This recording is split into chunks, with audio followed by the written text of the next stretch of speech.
Oke, jadi kita hari ini dan juga beberapa bulan ke depan akan membahas 7 dosa maut. Ya, buku yang saya pakai ada dua sebetulnya. Pertama buku yang sampulnya seperti ini. Lalu kedua itu buku yang ini karena ada dua buku saya print jadi satu ya. Yang kedua itu buku yang sampulnya seperti ini. Ya, jadi yang pertama judulnya itu adalah Sinning Like a Christian, A New Look at the Seven Deadly Sins dari William Willimon, salah satu pengkhotbah Protestan yang paling terkemuka dari Amerika, ya. Tapi mungkin juga kurang terkemuka karena kita nggak pernah dengar ya. Dari Duke University Chapel, bukunya sangat bagus sekali sih saya baca ya. Dan yang kedua itu adalah Lawrence Cunningham, dia judulnya adalah The Seven Deadly Sins: A Visitor's Guide. Saya pakai dua buku ini kenapa? Karena dua-duanya ini buku yang cukup baru ditulis mengenai Seven Deadly Sins. Ya, jadi saya kira contoh-contoh yang dipakai itu lebih dekat sama kita. Buku Sinning Like a Christian ini ditulis tahun 2005. Sementara Lawrence Cunningham itu lebih baru, ya. Ini buku tahun 2012. Kalau William Willimon itu orang Protestan, Lawrence Cunningham itu orang Katolik.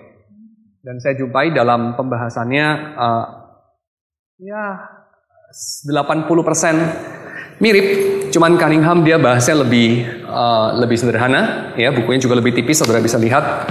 Dia bahas lebih sederhana dan basically apa yang dibahas sama Willimon terkandung dalam apa yang dibahas sama Cunningham. Jadi apa yang dibahas sama Cunningham itu ada di dalam Willimon, tapi tidak sebaliknya. Jadi kalau saudara mau versi lebih sederhananya mungkin bisa cari yang Lawrence Cunningham. Tapi kalau saudara mau yang lebih mendalam, ya mungkin saudara bisa melihat yang William Willimon. Oke, itu sekilas mengenai bukunya. Lalu buku yang lain yang saya juga pakai itu adalah serial kuliah yang diberikan di Amerika, New York Public Library kalau tidak salah, yang mensponsori. Dia mensponsori 7 serial kuliah, yang mana kuliah-kuliah ini diberikan di umum, jadi settingnya bukan gereja, tapi public library. Menarik ya, kalau ini kan settingnya gereja nih. Yang pertama gereja Protestan, yang kedua itu gereja Katolik. Dan memang tradisi Seven Deadly Sins ini dari gereja Katolik. So, very churchy lah, sangat Kristen banget. Tetapi 7 kuliah yang kemudian diterbitkan sama Oxford University Press itu adalah 7 kuliah yang diberikan di public library. Jadi settingnya sekuler dan bukan diberikan oleh orang Kristen. Ya, jadi profesor dan para pembicara yang diorganize sama salah satu penulis dari 7 kuliah itu, yaitu Joseph Epstein. Ini pemikir-pemikir ini tidak dipilih dari Kristen, ya. Jadi bukan dikumpulkan orang-orang Kristen bicara mengenai doktrin Kristen, tapi ini orang-orang sekuler. Dan itu very interesting karena kita ini orang Kristen kan seringkali merasa kita punya kebenaran, kita mau bagikan kepada orang lain, tapi kita itu bersikap seperti orang-orang Yahudi yang melempari batu kepada Stefanus. Kita menutup telinga kita sambil kita itu melakukan apa yang kita mau lakukan. Jadi kita somehow nggak mau tahu dunia dari sisi mereka terlihat seperti apa, ya. Cuman kita tahu dunia dari sisi kita terlihat seperti apa, lalu kita mau kuliahin mereka, orang-orang yang belum percaya barangkali, lalu kita berharap jumlah kita makin banyak, dan itu sudah selesai ceritanya. Tetapi saya kira menarik kalau kita amati, kita coba dengarkan apa yang menjadi pandangan mereka terhadap sumber-sumber yang ada pada kita, ya. Jadi saudara barangkali merasa sudah paling tahu dan saudara merasa kita bisa bicara banyak mengenai Seven Deadly Sins. Tetapi kalau kita lihat pembicaraan dari orang-orang yang di luar gereja mengenai doktrin yang sudah lama sekali ada di gereja ini, itu ternyata ada banyak hal yang menarik untuk kita gali juga, ya, untuk kita bukan hanya kita responi dengan cara, oh lu di sini salah, oh lu di sini kurang lu, di sini dia kurang dalam nih. Karena itu kayaknya pembicaraan anak kecil ya. gue punya bola lebih gede dari lu punya bola gitu kan. Jadi anak kecil kan suka saing-saingan gitu ya. Saya kira ya kita sudah bukan anak kecil. So kita bisa mendengarkan dan kita bisa engage dalam percakapan ya.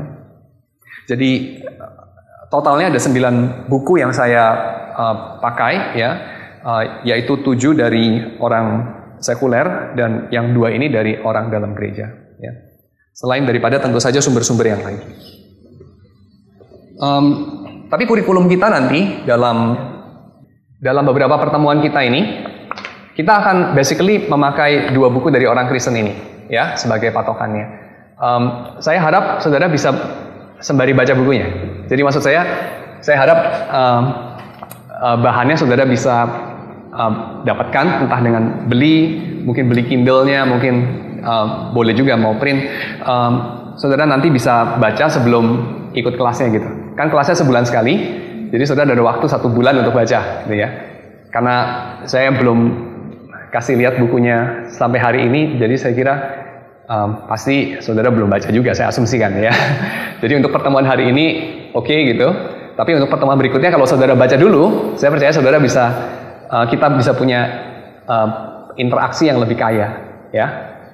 Karena saya berharap juga dapat sesuatu dari Anda kan, bukan Anda dapat sesuatu dari saya. Karena pasti ada pembacaan Anda yang saya luput, ya kan? Jadi itu yang saya harapkan.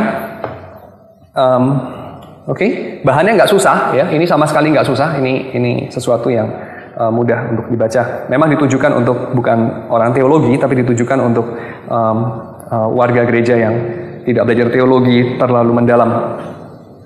Nah oke, sekarang masuk kepada 7 dosa maut itu sendiri. 7 dosa maut ini 7 deadly sins. Ini belakangan terkenal sekali ya karena ini diangkat menjadi film ya, selain diangkat menjadi opera, diangkat di dalam puisi dan segala macam ya. Tetapi pada zaman kita ini diangkat menjadi sebuah film pada tahun 90-an. Diperankan sama Morgan Freeman sama Brad Pitt di situ ya. Filmnya judulnya begini. Jadi memang ini agak, saya lihat di sebelahnya Lotte Mart ada pelang, ada tulisan Seven juga ya, kayak begini tulisannya. Jadi saya asumsikan itu mengacu kepada film yang terkenal itu tahun 90-an, 95 kalau tidak salah. Saya tidak bahas filmnya. Nah, 7 dosa maut ini sebetulnya adalah pengajaran yang sudah sangat kuno. Jadi sejarahnya itu saudara bisa jumpai akarnya ya, mulai dari Origen, lalu sampai kepada Evagrius Pontus, abad keempat. Evagrius dari Pontus, ini abad keempat ya, tahun 345. Dia mati tahun 399. Jadi sudah kuno sekali, sebelum Agustinus ya. Pada zaman-zamannya Agustinus lah saya kira. Ya, pada zaman-zamannya Agustinus. Saya kira even sebelumnya. Lalu John Cassius atau Cassian. Kalau Latinnya Cassian, mungkin Anglicize ya, dibikin jadi Inggrisan. Lalu Saint Benedict ini yang bikin aturan biara dari Santo Benedictus ya, jadi Ordo Benedictine itu ngikutin Benedict sampai kepada formalisasinya di dalam Gregory the Great ya, Paus Gregory. Yang terus kita sekarang punya banyak lagu-lagu Gregorian itu hasil kumpulan dari yang dikumpulkan sama Paus Gregory ini ya, abad ke-6 tahun 540 sampai 604. Nah, orang-orang ini khususnya Evagrius Pontus dan John Cassius, mereka mengumpulkan berbagai ucapan dan ajaran dari para orang-orang ini, hermits. Hermits itu adalah orang-orang yang pergi ke padang belantara, ke padang gurun, Mungkin hermits pertama yang sangat terkenal itu si Anthony, ya Anthony dari Mesir itu. Dia pergi ke padang gurun lalu organize satu community di sana, melakukan disiplin asketis, melatih tubuh, ya berpuasa, berdoa, menahan diri dan seterusnya, bahkan sampai kepada ekstrim bisa menyiksa tubuh dan seterusnya. Dan mereka ini melakukannya untuk apa? Ya kaum hermits ini. Mereka melakukannya untuk satu tujuan, yaitu untuk membersihkan hati. Untuk menyucikan hati. Dan kalau ditanya, untuk apa ya menyucikan hati ya? Apa yang didapatkan kalau hatinya suci gitu? Jawabannya adalah kita bisa lihat di Matius pasal 15 ayat 18. Mereka biasanya mengacu kepada perkataan Kristus yang menjawab kepada Petrus dan juga orang-orang yang lain, ya, mengenai makanan. Ini ada pertanyaan mengenai mengapa kok anak-anak murid daripada Yohanes itu diajar untuk mencuci tangannya dulu sebelum makan, tapi murid-murid Yesus kok tidak, dan seterusnya. Lalu kemudian Yesus menjawab, tetapi apa yang keluar dari mulut berasal dari hati dan itulah yang menajiskan orang. Jadi bukan apa yang masuk ke dalam mulut yang akan dibuang ke dalam jamban, tetapi yang keluar dari mulut yang berasal dari hati. Karena dari hati timbul segala pikiran jahat, pembunuhan, perzinahan, percabulan, pencurian, sumpah palsu, dan hujat. Ada 7 ya. Nah ini kira-kira yang menjadi dasar dari, tapi ini tentu bukan poin demi poin dengan nama itu, kemudian ini mereka kembangkan lagi, mereka olah. Tapi kurang lebih dalam pikirannya orang-orang seperti Evagrius Pontus dan juga John Cassius, mereka melihat ada semacam passion, gelora hati, dorongan-dorongan, kecenderungan-kecenderungan hati yang menghalang-halangi orang untuk, pakai istilah ini, untuk melihat Allah.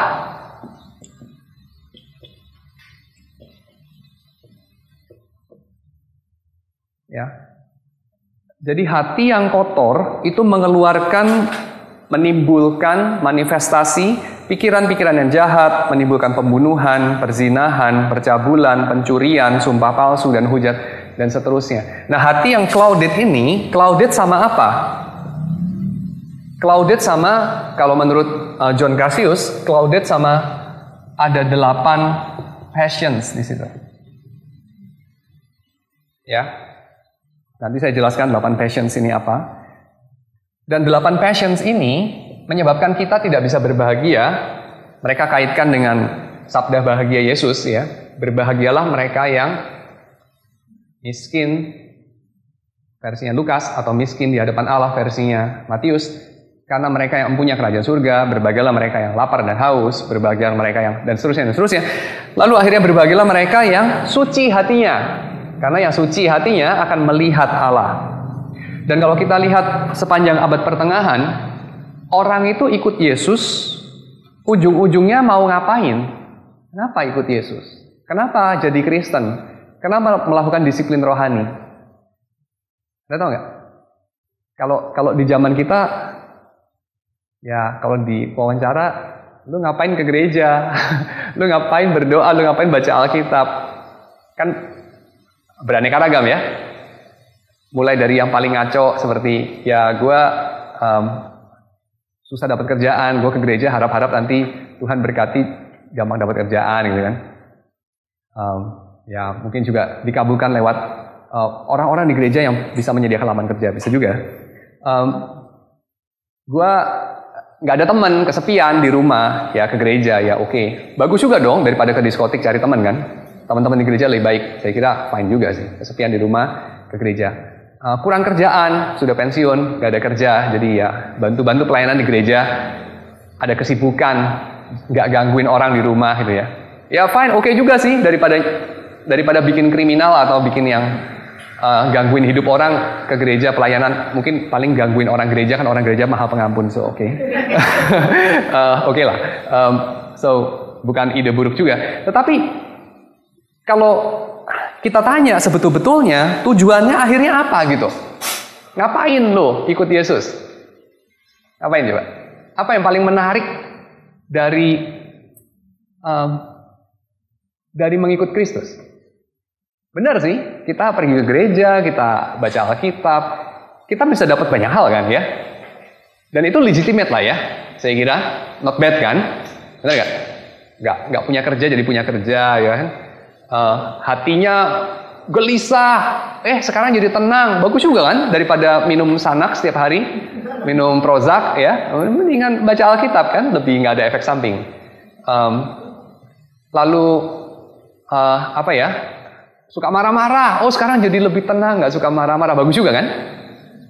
Tetapi yang paling utama sebenarnya apa sih yang dicari ke gereja itu?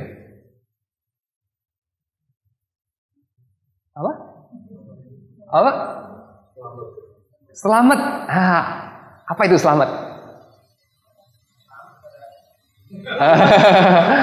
Apa sih selamat?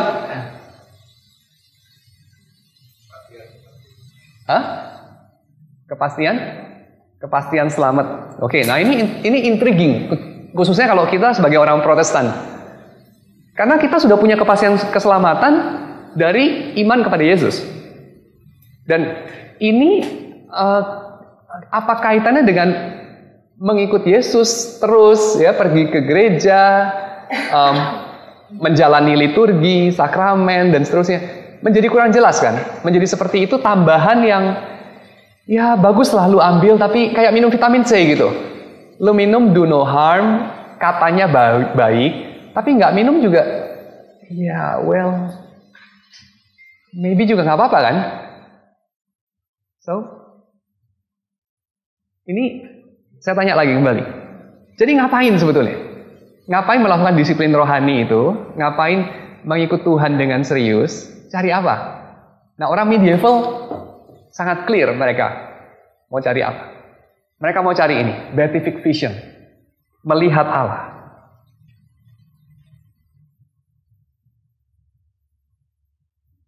Bahkan kalau ditanya ya, oke, gue mau selamat, gue mau masuk surga. Oke lah, masuk surga itu ya berarti bukan di neraka. Di neraka itu nggak enak. Ya pokoknya apapun selain nggak enak, kan gitu ya. Orang kalau misalnya kakinya, jempolnya kejepit pintu, kejepit lift itu ya. Dia lakukan apapun untuk tarik jempolnya dengan utuh. Kecuali ya potong gitu kan, dia pasti nggak mau kan. Apapun dia lakukan, prioritas jempolnya lepas dari jepitan itu. Kan gitu kan. Ya sama lah, takut masuk neraka. Pokoknya bagaimana supaya nggak di neraka. Nggak di neraka di mana? Ya pokoknya nggak di situ. Ya kalau di situ tempat yang bahagia, tempat yang ini itu, ya oke lah, itu plus tambahan. Tapi yang penting nggak ini. Maka beberapa orang itu mengikut Tuhan dengan serius, ya, melayani Tuhan dengan sungguh-sungguh. Ujung-ujungnya jangan-jangan itu ini mau lepas dari neraka itu loh. Kayak orang kakinya kejepit pintu atau kejepit lift, terus dia prioritas utamanya mau lepas dari lift itu, mau lepas dari jepitan itu. Kemana? Ya nggak ada visi sebenarnya, nggak gitu jelas. Pokoknya lepas dari sini. Nah jangan-jangan kita punya konsep mengenai upah mengikut Tuhan dalam tanda kutip, atau benefit yang kita dapatkan dari Tuhan, itu cuman itu, lepas dari hukuman, lepas dari kesengsaraan yang mana itu kita dari kecil sudah ditakut-takuti. Nah itu. Tapi orang medieval punya satu hal yang sangat menarik. Mereka mau melihat Allah katanya. Menarik ya, di agama lain itu upahnya itu mungkin makan enak-enak. Beberapa mungkin melibatkan bidadari atau apapun yang lain. Rumah yang besar kali ya. Tergantung lah, surga itu kan masing-masing orang punya konsep masing-masing kan. Tapi buat mereka surganya itu sangat spesifik. Dan buat kita mungkin itu bukan surga. Itu rada aneh itu. Melihat Allah. Anda pernah gak kepikir itu?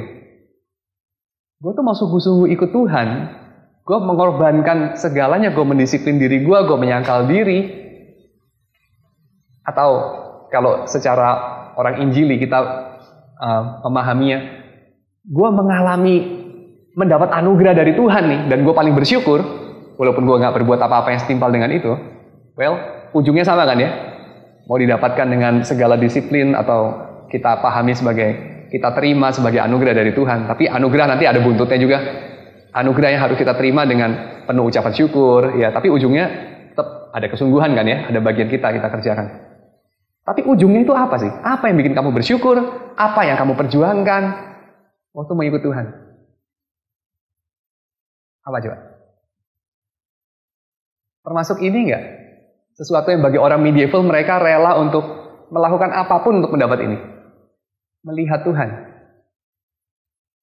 Pernah mampir di imajinasi kamu enggak? Tuhan, aku bersyukur kepadamu. Kenapa? Karena suatu hari aku akan melihat wajahmu. Kayaknya enggak kali ya. Aku bersyukur kepadamu suatu hari nanti aku nggak perlu masuk neraka, barangkali begitu bagi beberapa orang. Tapi aku akan melihat wajahmu. Well, itu maybe ya a good extra lah. Boleh ada, boleh enggak lah, gitu kan? Tapi buat orang medieval nggak seperti itu loh. Ya, melihat wajahmu, beatific vision itu. So interesting ya. Jadi, what's so good, what's so special about beatific vision nih, melihat Allah ini. Sehingga mereka mau untuk melewati segala kerepotan sengsara itu, dan kalau digambarkan sama Dante Alighieri, mereka melewati purgatori itu. Ya, kita jangan nanti berdebat urusan metafisiknya. Wah, gue kan Protestan bukan Katolik, gue nggak percaya ada purgatori metafisik. Ya, well, oke lah, itu imajinasi, nggak ada dasarnya di Alkitab. Oke, kita nggak debat itu dulu ya. Cuma kita mau bayangin mereka itu memperjuangkan kesalehan itu sampai lanjut setelah mati itu. Walaupun kita bilang nggak ada lah itu segala macam. Oke, nggak ada. Tapi kita bayangkan nih, mereka ngelewatin itu semua ya. Dalam konsep mereka bisa ribuan tahun, bisa jutaan tahun, melewati segala sengsara untuk mencapai ini loh. Melihat Allah. Beatific vision. Sesuatu yang kalau orang berdosa melihat Allah dia hangus. Tapi kalau orang kudus melihat Allah dia bahagia. Terus buat Anda ini aneh nggak? Bisa merasakan ini aneh nggak? Bisa ya? Kalau bisa, berbahagialah Anda. Karena Sokrates bilang, titik mula dari bijaksana adalah mengetahui kita tidak tahu apa-apa. Selain satu hal, yaitu kita tidak tahu apa-apa. Jadi kita bisa berangkat dari situ. Betapa aneh orang medieval ini. Karena mendambakan ingin melihat Allah. Jadi apa artinya melihat Allah itu? Ya, apa artinya melihat Allah? Saya kira ini, apa artinya melihat Allah ini mereka pertama-tama ya, mereka dapatkan dari Alkitab sendiri. Coba pikir, Musa waktu udah mau mati, waktu udah terakhir, terus dia itu mau ada mengutarakan satu kerinduan tertentu, dia minta apa akhirnya? Musa. Sudah dia berjuang segala macam itu, segala cerita, dia sudah kenyang dengan dunia ini, terus dia mau minta apa sebenarnya? Satu yang dia minta dari Tuhan kan? Dia mau lihat Tuhan. Ya enggak? Dia mau lihat wajah Tuhan. Walaupun akhirnya Tuhan tidak berikan itu sepenuhnya. Karena Musa kemudian ditutupi sama Tuhan di belakang. Dan hanya bisa lihat Tuhan lewat. Hanya bisa lihat belakangnya Tuhan. Gitu kan? Tapi poin saya tetap. What's so fascinating about seeing God's face? Kenapa itu begitu istimewa?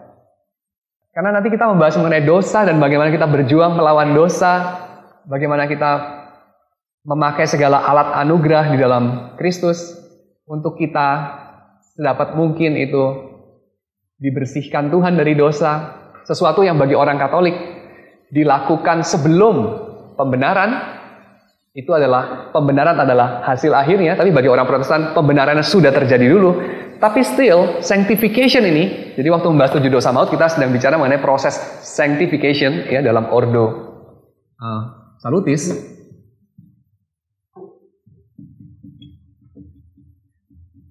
Sanctification ini apa? Sanctification ini adalah dijadikan kudus, dikuduskan, disucikan.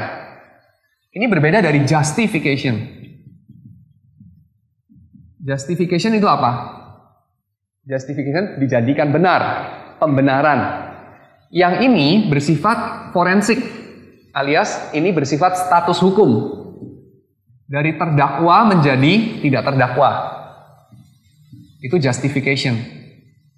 Ya, dideklarasikan oleh hakim. Tok tok tok. Diputus tidak bersalah. Hore! Selamat ya dan segala macam. Itu namanya justified. Tapi sanctified lain lagi. Sanctified ini tidak bicara aspek hukumnya. Ini bicara aspek ontologisnya. Ini bicara aspek orang itu sendiri. Esensinya. Dia manusia yang suci tidak, yang kudus tidak. Dia manusia yang patut nggak nih mengalami justification. Ya, jadi ini adalah dibenarkan, ini adalah disucikan. Dalam konsep orang medieval, mereka ambil juga dari Alkitab sih, Tuhan itu adalah hakim yang adil. Hakim yang adil itu tidak memutus bersalah orang yang tidak bersalah. Pasti ya. Tapi hakim yang adil juga tidak memutus tidak bersalah orang yang bersalah. Nah, karena Tuhan hakim yang adil, dia tidak boleh memutus tidak bersalah orang-orang yang memang bersalah. Jadi bagaimana ini orang-orang yang bersalah bisa betul-betul secara legitimate dibenarkan sama Tuhan? Ya, nah versinya orang Katolik setelah mengalami sanctification. Sanctification ini hanya diberikan di dalam Yesus. Artinya di luar Kristus gak ada orang terjadi itu. Bahkan mereka lebih ekstrim di dalam gereja, gitu ya. Di luar gereja gak ada keselamatan. Artinya orang Protestan ini semua gak selamat, gitu ya. Zaman dulu lah khususnya ya. Setelah Vatikan II berubah. Nah, proses sanctification ini panjang. Sampai setelah mati pun masih terjadi. Baru sudah sukses dibenarkan. Nah, kalau orang Protestan kan bilangnya sudah dibenarkan dulu. Sudah dibenarkan, lalu kalau nanti sampai mati dosanya masih banyak gimana? Sanctification-nya langsung sempurna ketika mati. Ya, ketika mati langsung dosa kita diri kita sudah disucikan sepenuhnya. Sehingga kita begitu kita meninggal itu, menurut Heidelberg Catechism, kita langsung sudah tidak lagi berdosa lagi. Ya, waktu kita bersama dengan Kristus. Nah, jadi ini cuma masalah urutan.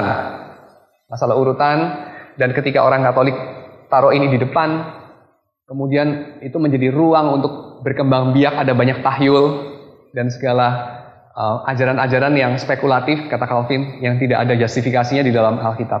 Ya, oke, tapi kurang lebih yang kita bicarakan, saudara tahu,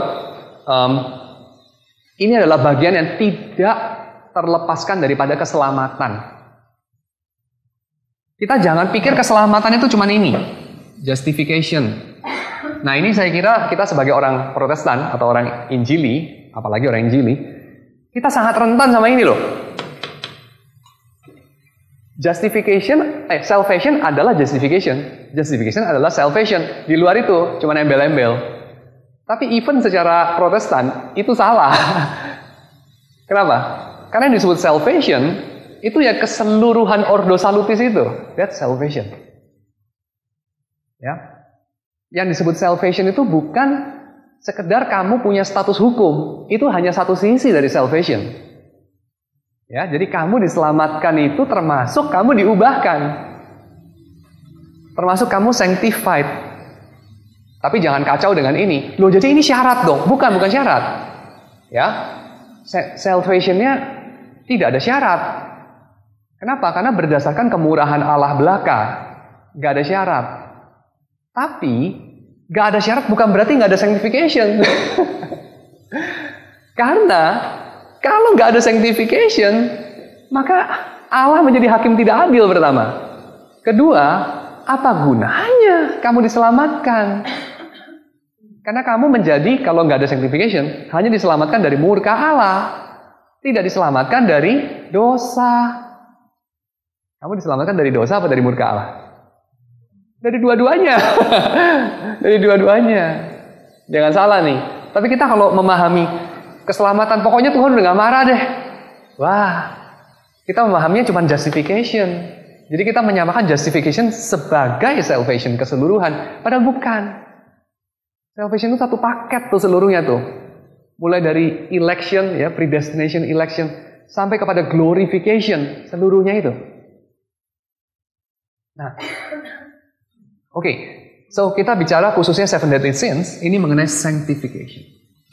Dan saya kira sebagai orang Protestan, kita lebih-lebih perlu bicara ini. Kenapa? Karena tradisi ini agak tipis di kita.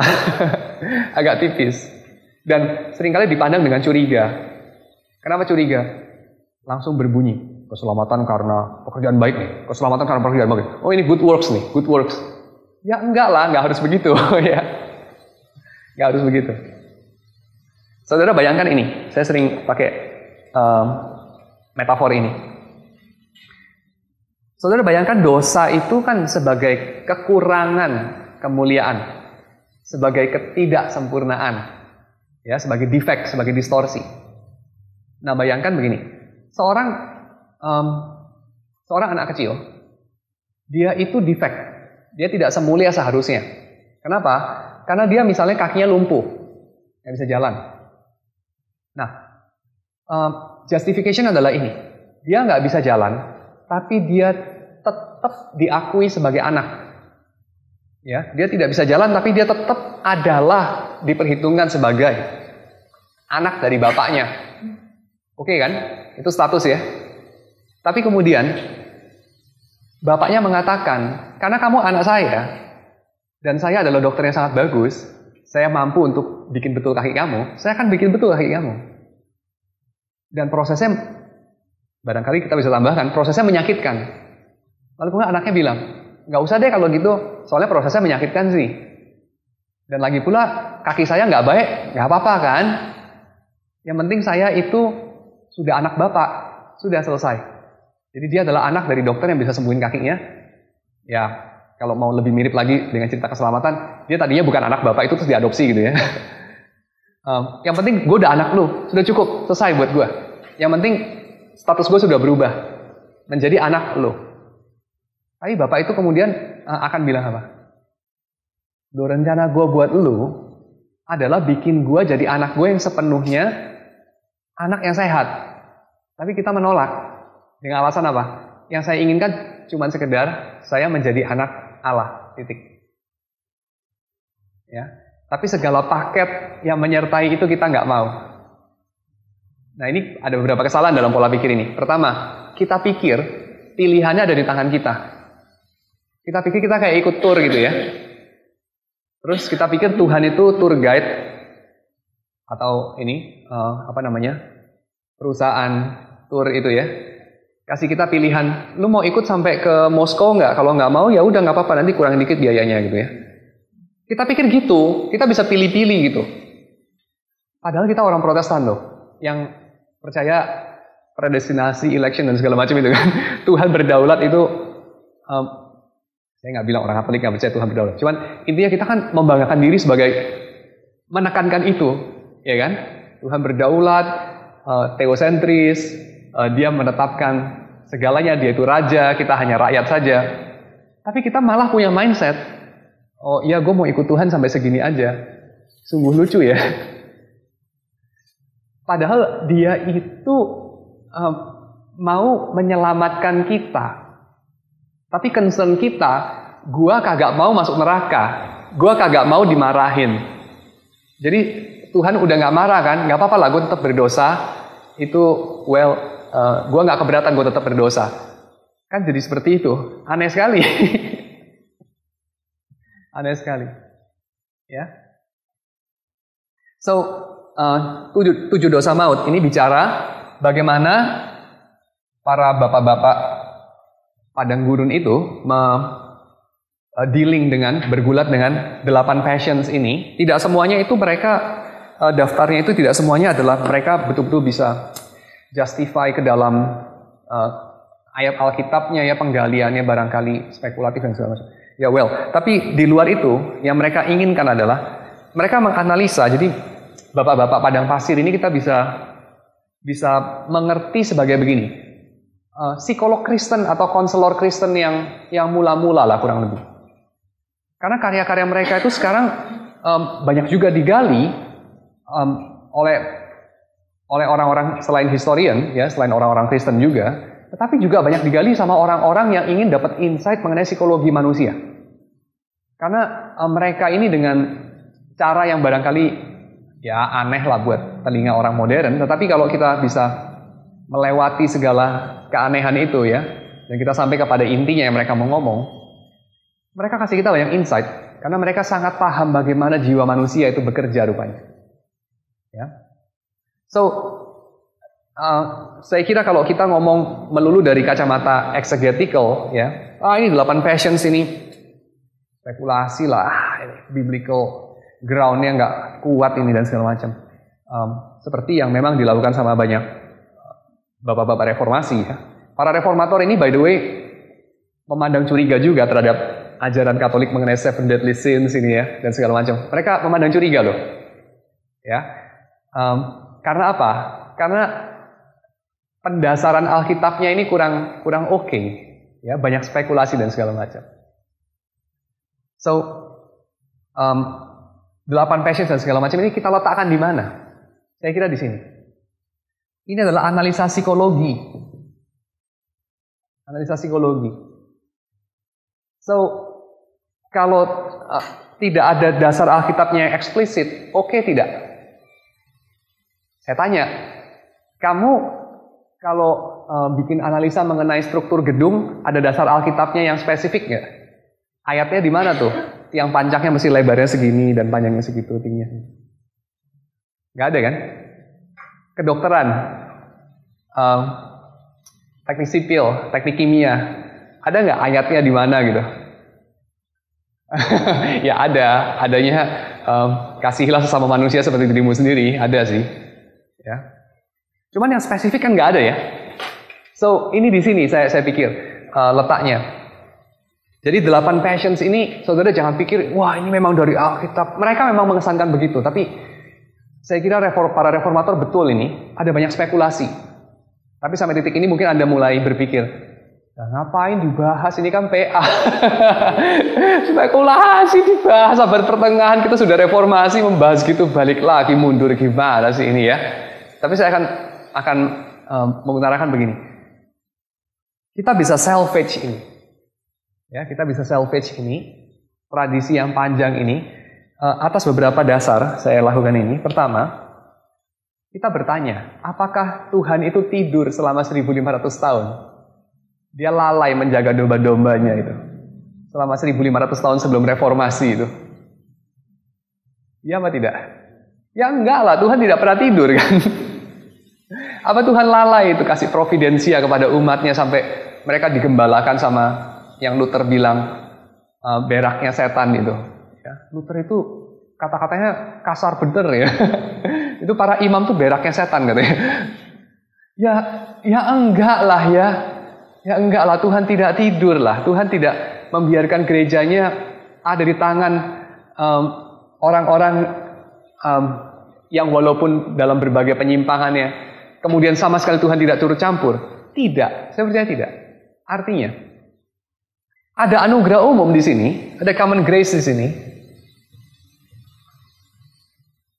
di mana ada hikmat Tuhan yang kita masih bisa lihat ditemukan di dalam pemeliharaan Tuhan. Apalagi ini kita bicara mengenai kumpulan orang-orang yang mengaku percaya kepada Yesus. Walaupun para reformator menunjukkan, ya dalam hal ini itu mereka kurang setia. Ya oke. Tetapi ada common grace yang kita masih bisa pegang, saya kira. Ya, selain daripada tentu saja kita tidak percaya seluruh gereja Katolik itu semua itu orang-orang masuk neraka kan? Tidak, kita tidak percaya itu ya. Kita percaya bahwa mereka ada banyak juga anak-anak Tuhan yang sejati di situ. Ya, so termasuk Martin Luther juga kan, itu kan anggota gereja Roma Katolik kan itu kan, Martin Luther. So, ini dasar saya. Kita kembali kepada John Cassian, ya John Cassian atau John Cassius, Johannes Cassius. Dia mendasarkan dia menganalisa maksud saya, ada 8 passions ini yang menghalangi hati orang untuk melihat Allah. Jadi ada 8 passions yang menghalangi manusia untuk bersekutu dengan Tuhan, untuk melihat dan menginginkan Tuhan saja. Jadi pikiran kita tuh banyak noise, ya, hati kita tuh banyak noise, ditarik-tarik ke dalam berbagai hal, sehingga kita nggak bisa konsentrasi ikut Tuhan gitu. Nah, 8 noise itu apa? 8 noise itu adalah ini, gluttony, kerakusan, lalu lust, hawa nafsu, lalu avarice, ya, avarice itu adalah keserakahan, ya. Jadi kalau gluttony itu seperti lapar yang tidak pernah bisa kenyang gitu, rakus. Kalau yang ini keserakahan, agak berbeda ya, keserakahan lebih ke arah hak milik, harta benda gitu. Lalu wrath itu ya kemarahan, kemurkaan.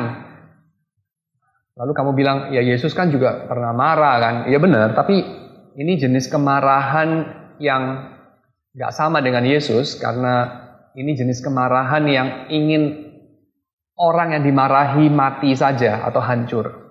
Ya. Lalu sadness ini, saudara mungkin berpikir, loh sedih kok jadi kriminalisasi ya, sedih kan mestinya dihibur ya. Orang prihatin dong dengan orang yang sedih ini kok malah dikutuk sebagai dosa gitu kan. Tapi nanti ada penjelasannya. Sadness. Lalu sloth ini kemalasan. Lalu vainglory, ya, vainglory ini semacam ya,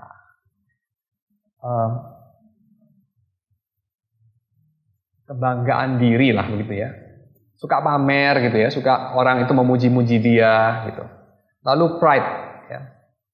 Pride, jadi ego yang terlalu besar. Ini dari John Cassius. Lalu sampai kepada Gregory, dia ringkas 8 ini menjadi 7. Waktu dia ringkas 8 ini menjadi 7, dia itu menggabungkan beberapa, ya, ada 2 item dia gabung. Lalu kemudian dia tambahkan 1. Yang dia tambahkan 1 itu adalah envy. Ya, yang dia gabung itu vainglory sama pride. Jadi kemudian dia juga ada gabung yang lain juga. Dia hilangkan yang lain. Lalu akhirnya dia end up dengan 7 list ini. Ini adalah 7 dosa maut yang versi modern ya, akhirnya dipegang sampai hari ini. Itu adalah versinya Gregory. Yaitu yang dia sebut sebagai superbia. Superbia itu adalah ya gabungan antara vainglory sama pride, ya. Kebanggaan diri, ego lah kita bilang lah, ego ya. Lalu kedua itu adalah envy, iri hati, ya, envy, invidia. Lalu yang ketiga itu adalah akedia itu kemalasan, sloth. Tapi kemalasan ini dia gabungkan dengan sadness. Ciri-cirinya hampir sama dengan depression, tapi ini berbeda daripada clinical depression. Lalu yang berikutnya itu adalah greed, lalu kemudian wrath. Lalu yang keenam adalah lust, dan interestingnya lust ini bahasa Latinnya adalah luxuria. Kalau kita bicara mengenai orang yang lustful, ya, lustful, kita lihatnya kan gimana? Negatif ya, benar ya? Orang yang lustful, kita pakai istilah dalam bahasa Indonesia mungkin orang mesum gitu kan? Waduh, negatif banget. Tapi kalau luxury bagaimana? Positif kan? Tetapi dalam pikiran para pemikir medieval, 2 ini berhubungan. 2 ini sama saja. Kemewahan itu ada hubungan dengan lust. Ya, cuma nanti bagaimana itu menarik. Jadi jangan saudara kembangkan dulu ya, nanti belakangan ada penjelasan. Lalu gluttony ini dalam bahasa Latinnya menarik juga. Ini dalam bahasa Latinnya gula, ya, gula. Nggak tahu ada hubungan nggak dengan bahasa Indonesia, gula. Karena orang yang gluttony, ya, rakus, mungkin juga banyak makan gula juga. Lalu dari 7 ini, para pemikir berikutnya membagi menjadi 2 macam dosa.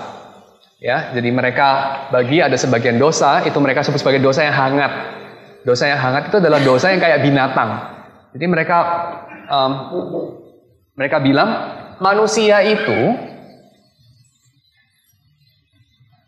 manusia itu ditarik ke dalam dua arah yang sama-sama negatif. Kalau bukan ditarik serendah binatang, ya, beastly, atau dia ditarik ke arah menjadi sesuatu yang lebih tinggi dari manusia tapi juga jahat, yaitu demonik.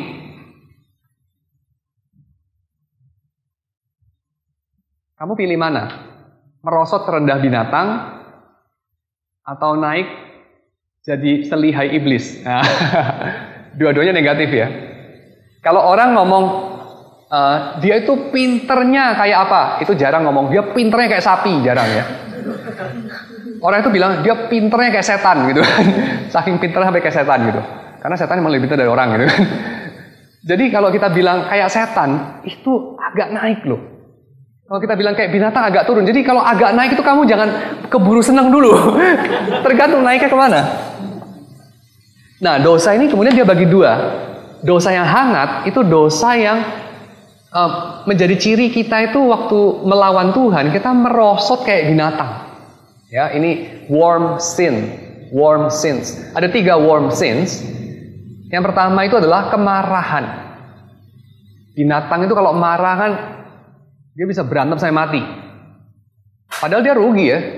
Sudah berantem. Marahnya rebutan apa sih? Misalnya ya, rebutan daging sepotong. Ngapain sih makan daging? Biar nggak mati makan daging. Terus berantem jadi mati. Percuma bener. Bodoh gitu kan. Nah, tapi kalau orang terbakar amarah bisa begitu kan? Jadi dia misalnya ya, dia apa? Dia mau tagih utang sama temennya. Terus temennya nggak mau bayar. Terus dia mulai marah. Terus temennya nggak mau bayar juga. Terus temennya inilah memperkarakan secara hukum, serang dia. Terus dia serang temennya. Terus akhirnya mereka serang-serangan. Akhirnya duitnya habis buat pengacara gitu kan. Akhirnya sama-sama bangkrut. Terus orang itu kalau ditanya lagi, lu dalam 10 tahun ini habis-habisan untuk just tagih duit yang seberapa sih? Ya lumayan gede sih, cuman yang gua keluarin lebih gede lagi. Lu kok bodoh ya? Iya sih bodoh, tapi lu bukan gua, jadi lu nggak tahu betapa sakitnya hati gua dan segala macam. Kita akrab lah dengan begitu ya. Dan ini akhirnya apa sih yang terjadi?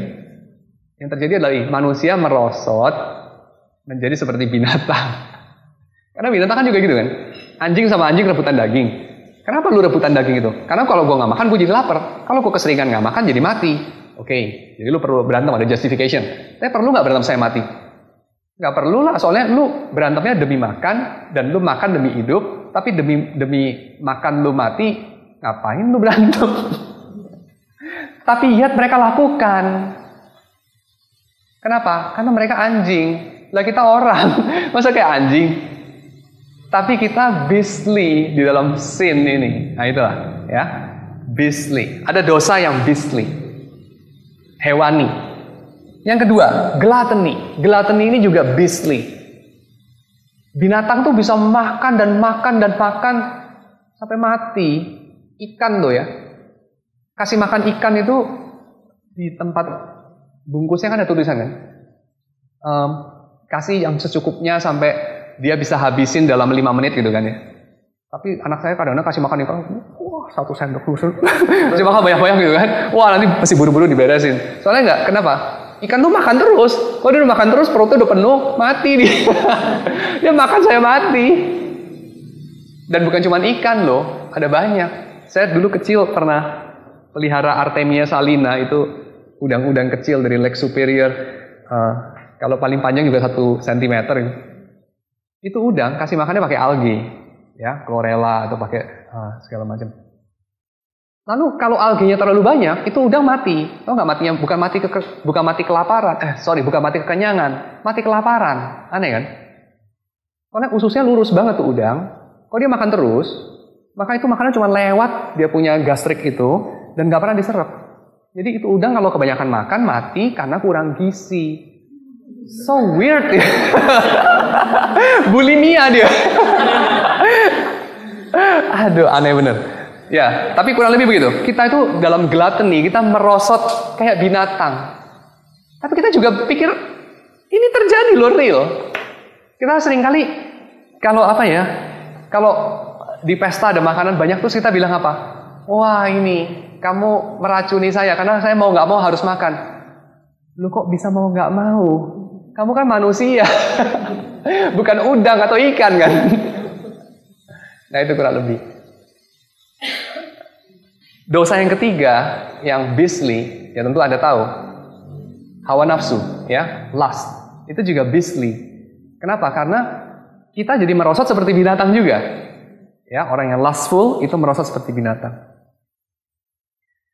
Tapi nggak seperti binatang, jangan bangga. Kenapa? Karena hewan itu tidak melawan Tuhan sekeras setan loh. Jadi jangan bangga kalau dibilang lu pinter kayak setan. Wow, jangan bangga. Bahaya itu. Jadi ini dosa-dosa yang disebut sebagai cold sins. Cold sins. Warm sins itu dosa sih. Sungguh menyesal kita melihat, menghancurkan sih betul. Tapi so to say, kita kesian sama orang-orang kayak gitu ya. Kenapa? Karena kita akan bilang, you're so stupid. Ya enggak? Atau kalau kita yang melakukannya, kita akan bilang, you're so stupid. Gitu. Bodoh benar. Tetapi, kalau kita lakukan cold sins, kita nggak bisa bilang orang-orang itu, you're so stupid. Nggak bisa. Kenapa? Karena dia lakukan dengan penuh kendali, dengan penuh kesadaran, dengan penuh kesengajaan. Dosa apa saja yang so cold? Yang paling cold itu ini, pride. Orang yang sombong tuh nggak ada sombong nggak sengaja. Gue nggak sengaja sombong tuh nggak ada tuh cerita begitu. Atau I cannot help it, bagaimana? Gue jadi sombong deh, nggak ada. Sombong itu so conscious, so controlled. Kamu bisa enggak, tapi kamu sengaja lakukan. Ya. Itu pride. The sin of Lucifer. Pride. Lalu envy juga sama. Iri. Ya, iri itu dosa yang juga sama. Itu adalah dosa yang kita lakukan dengan rasional, dengan penuh perhitungan. Orang iri itu orang yang selalu berhitung. Ya. Yang sono naik gaji 1,1%, saya cuma 1,09%. Perhitungannya presisi biasanya orang yang iri itu. Yang ketiga, sloth. Ya, sloth ini adalah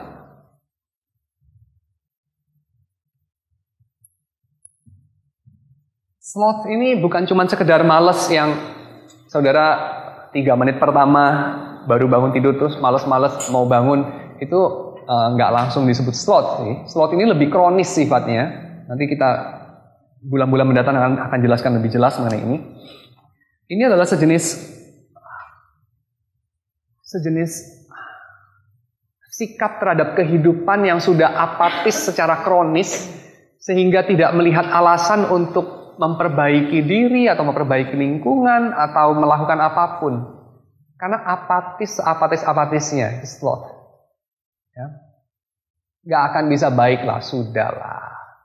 Lalu kemudian dia sibuk untuk meracuni orang-orang lain yang masih idealis dengan cara menertawai atau menjelaskan atau apa.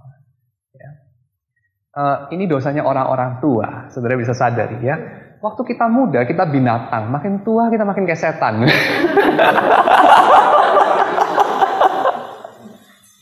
Dan yang terakhir itu greed, ya. Anak muda ya ada yang greed, ada. Tapi tokoh utama yang greed itu ya, Scrooge, Paman Gober itu. Kalau di cerita Donald Duck, Paman Gober. Uncle Scrooge itu selalu tua. Dia bukan muda, dia tua. Ya. Jadi kurang lebih begitulah. Yang beastly ini serius, bisa menghancurkan hidup, betul. Ya, tetapi yang beastly ini sesuatu yang tidak seserius yang di atasnya. Kenapa? Karena ini menarik ya.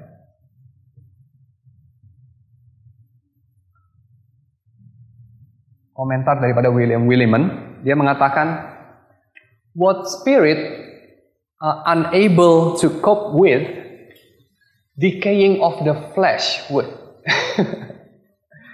Jadi dia bilang beberapa dosa itu ya, orang itu bergumul bertahun-tahun, gak menang-menang, ya setelah dia itu dengan menggunakan keteguhan, komitmen, doa dan segala macam, gak menang-menang jatuh bangun.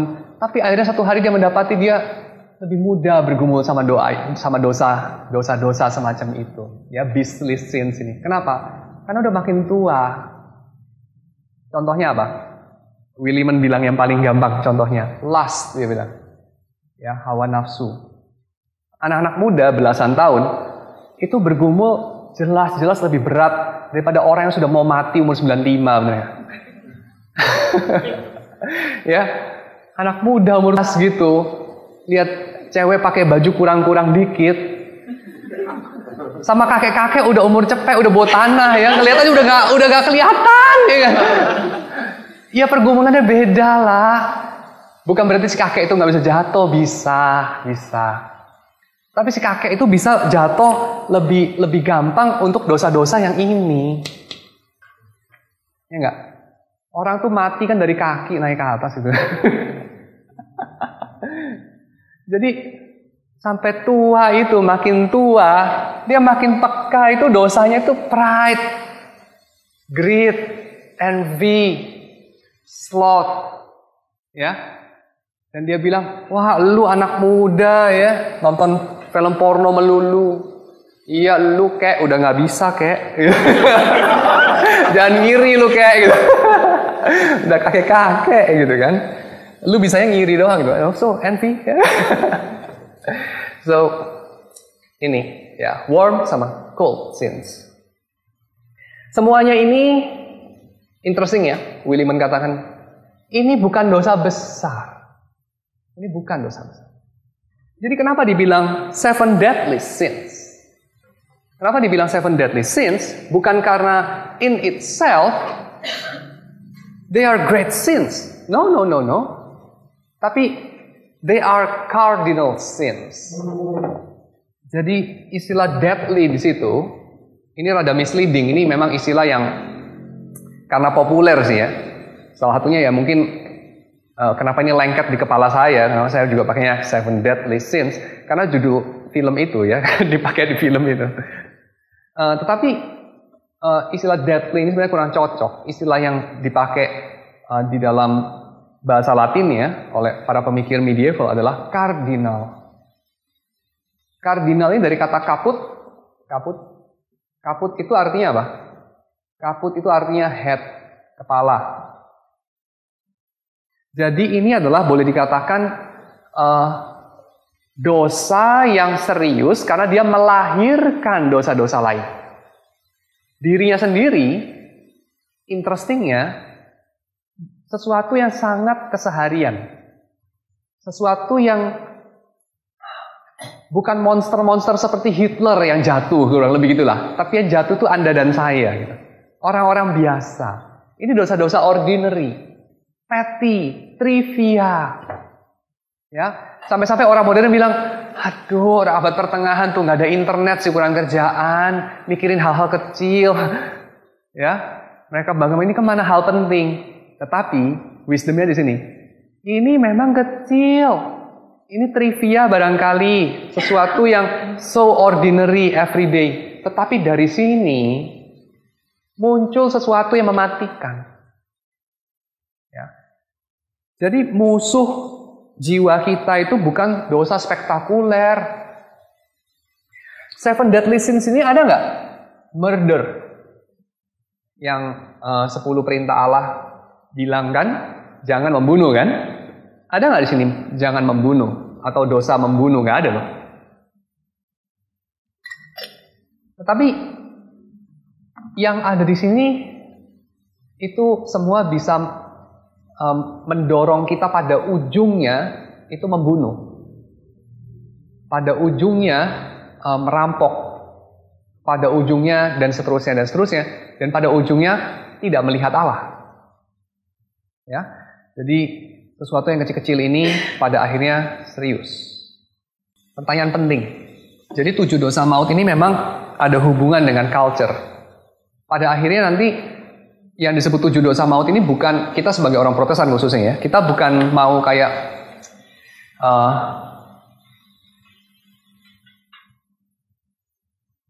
memerangi ini satu persatu lalu kita beranggapan kalau kita sudah sukses nanti kita dapat hadiah melihat Allah gitu. Bukan ke arah situ, tapi dengan kita memahami tradisi panjang doktrin mengenai 7 dosa maut ini, kita bisa bercermin. Jadi ini adalah sebuah ajaran untuk pada akhirnya Anda bisa melihat kelemahan diri Anda, dan lewat itu, ini dalam tradisi Calvinistik, Anda bisa lebih mengenal kemurahan Tuhan. Institutio, buku yang pertama, bab 1, dia bicara mengenai, si Calvin bicara mengenai, kalau orang itu makin kenal diri, seberapa menyedihkan, dia semakin bisa kenal Allah, seberapa murah hati, seberapa mulia, seberapa pengampun, dan seterusnya. Jadi, lewat 7 dosa maut ini kita bisa bercermin, dan lewat kita bercermin kita bisa lebih kenal diri, dan lewat kita lebih kenal diri, kita lebih kenal kemurahan Tuhan. Itulah tujuannya. Jadi bukan kayak literally kita belajar 7 jurus, naik tangga Shaolin terus nanti sampai ke paling puncaknya melihat Tuhan, bukan kayak gitu sih. Ya. Barangkali dalam Dante ada sense kayak gitu, tapi di sini sih saya kira kita sebagai orang Protestan apresiasinya nggak kayak gitu sih. Karena kita tahu yang membawa kita menjadi kudus itu kan Tuhan sendiri ya. Tapi dia kasih alat anugerah lah, salah satu bukan alat anugerah, sorry. Dia kasih gifts ya, karismata, dan salah satu karismata itu adalah pengajar dalam tradisi gereja salah satu. Nah, kurang lebih. Ya. Saya tutup dengan 2 notes pendek saja. Yang pertama, ngapain belajar 7 Deadly Sins padahal gereja itu sudah dapat bad press ya, terkenal dengan ini. Tukang menghakimi orang, ngomongin dosa melulu. Ya kan? Kebanyakan ngomong mengenai dosa. Aduh, Joel Osteen kan katanya berkomitmen tidak akan ngomongin dosa gitu. Jadi kenapa kita tidak mengikuti Joel Osteen gitu kan? Karena kita mau mengikuti Yesus. So simple saja. Karena kita mau mengikuti Yesus. Nah, kalau kita mau mengikuti Yesus, saya kira kita perlu untuk bicara mengenai dosa juga dalam keadaan di mana gereja sepertinya disoroti, ini institusi ngomongin dosa melulu kebanyakan. Dan kita jawab apa? Kita jawab begini, orang itu perlu loh. Jadi orang itu seneng, ini realitas ya, orang itu seneng dikasih tahu kenyataan yang pahit. Jadi nggak semua orang itu senang obat bius. Orang-orang yang mengatakan gereja ini tukang tuding-tuding orang, selalu menegur dosa, kasih itu hati nurani terusik. Itu mungkin orang-orang yang memang senang dibius. Dan orang-orang seperti ini bukan orang kebanyakan juga. Banyak orang yang sesungguhnya itu ingin mencari cermin yang jujur. Banyak orang itu ingin diperiksa dan diagnosa dia itu sakitnya di mana. Cukup banyak kok orang seperti itu, ya. Dan Williman kasih satu contoh. Dia bilang ada satu show TV Dr. Phil itu. Di situ Dr. Phil, saya juga belum pernah nonton sih show TV itu. Mungkin television show di Amerika sih itu ya. Kapan-kapan kita cari di YouTube ya, mungkin ada, pasti ada. Katanya dalam show itu si Dr. Phil ini selalu bicara belak-belakan sama orang yang dia wawancara, dan kata-kata dia itu seringkali itu menusuk. Mungkin kayak Kick Andy kan ya. Jangan. Tapi kurang lebih kayak begitu. Jadi pertanyaan-pertanyaan itu menusuk dan menohok, dan orang itu suka gitu. Ya, orang itu suka ditegur. Atau kalau orang yang agak pengecut, dia suka lihat orang lain ditegur gitu ya. Artinya kejujuran itu masih laku lah gitu. Dan kedua, kenapa kita di gereja masih bicara mengenai dosa? Williman kutip Scott Peck, ya, M. Scott Peck itu yang ngarang buku berjudul The Road Less Traveled, tapi ini yang dikutip adalah buku People of the Lie. People of the Lie itu studi psikologi daripada Scott Peck tentang orang-orang jahat. Jadi orang-orang yang genuinely itu evil, dan pada akhir bukunya, saya sudah baca bukunya People of the Lie, itu menarik sekali, saudara perlu baca juga. Pada akhirnya evil itu tidak bisa dijelaskan secara psikologi, secara psikiatri itu. Ini orang-orang yang sehat seringkali, bukan orang-orang sakit. Tapi mereka simply melakukan sesuatu yang kita nggak bisa ngerti buat apa mereka lakukan itu. Jadi jawabannya cuma satu, they are evil. That's it. Tapi bagaimana manusia bisa jadi evil? Nggak ngerti kita. Kita nggak ngerti. Cuma cerita Alkitab ada cerita mengenai kejatuhan, itu aja lah kita bisa ngomong. Nah, terus Scott Peck ini ngomong apa? Scott Peck ngomong gini, lu tahu nggak?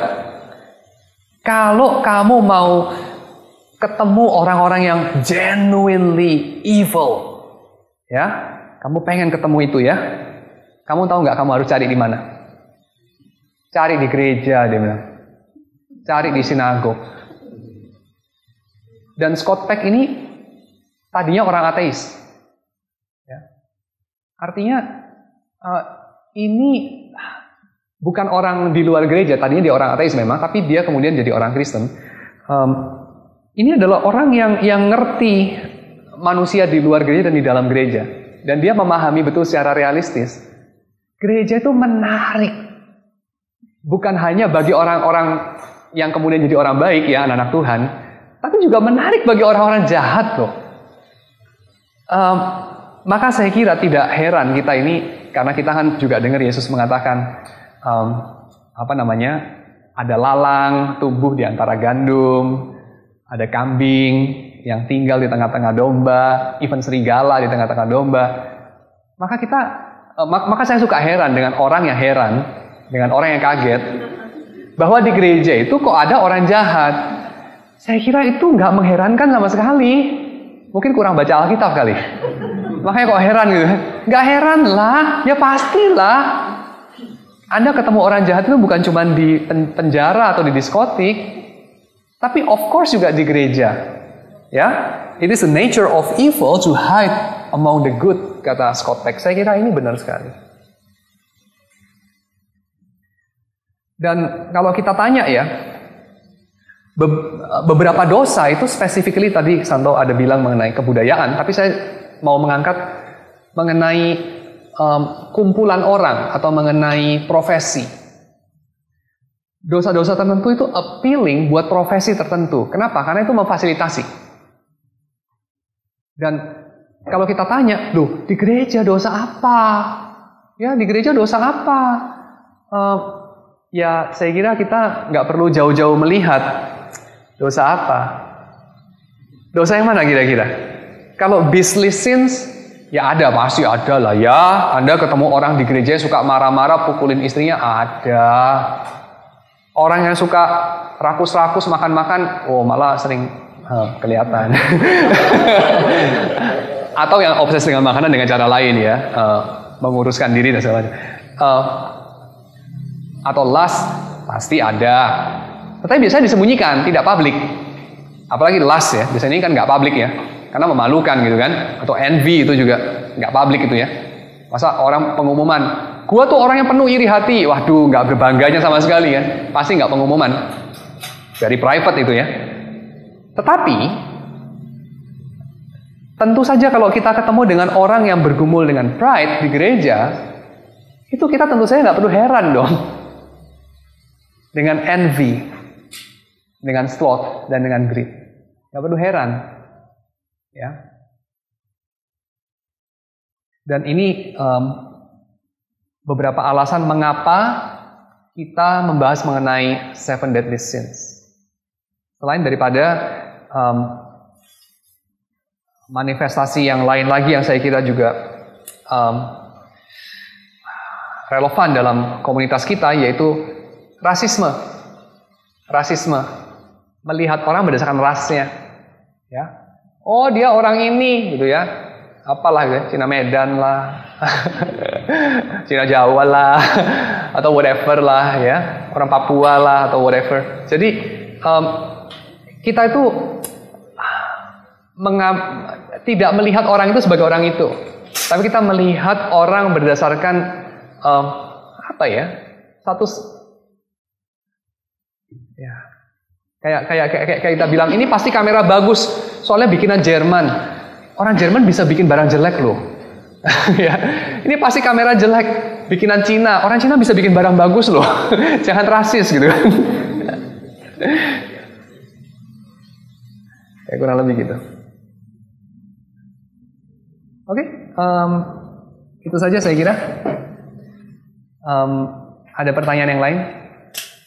Kalau tidak, kita lanjutkan nanti pada pertemuan berikutnya ini kita akan lebih konsentrasi membahas mengenai dosa yang pertama. Oh ya, saya mungkin perlu kasih tahu ya, saya urutan pembahasannya apa. Jadi PR kalian adalah carilah buku ini, ya. Banyak gratisannya juga lah saya lihat. Dan kita minggu depan akan membahas mengenai pride, lalu sudah itu membahas mengenai envy, lalu mengenai anger, lalu mengenai sloth, lalu mengenai greed, lalu gluttony, dan terakhir mengenai lust. Ya, ini urutan sebagaimana dipakai di dalam daftarnya si Gregory, ya Gregory. Jadi ini ngikutin Gregory. So bulan depan kita bahas mengenai pride, ya pride. Dan pride itu agak istimewa karena dalam pohon yang orang suka buat ini 7 dosa maut itu ya, itu akarnya itu adalah pride. Jadi akar dari segala akar itu adalah pride. Orang itu envy karena dia pride, ya, dan seterusnya. Oke? Tapi nanti hubungannya apa ya? Kok orang bisa iri hati karena sombong? Orang kok bisa malas karena sombong? Orang kok bisa marah karena sombong? Orang kok bisa rakus karena sombong? Orang kok bisa penuh hawa nafsu karena sombong? Nah itu nanti bulan-bulan mendatang kita lebih ngerti hal itu ya, mudah-mudahan.